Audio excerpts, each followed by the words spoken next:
Hey guys, welcome back with me again in this channel. On today's tutorial, I'm going to show you how you can apply a fake rain effect to your videos in CapCut Mobile.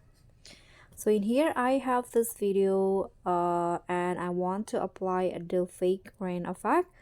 And what you need to do if you want to do the same is just go to effect, click on the video effect, and then find the nature category.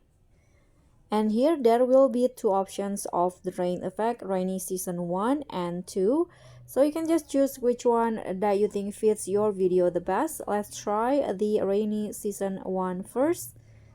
This is the result, and let's try the second one.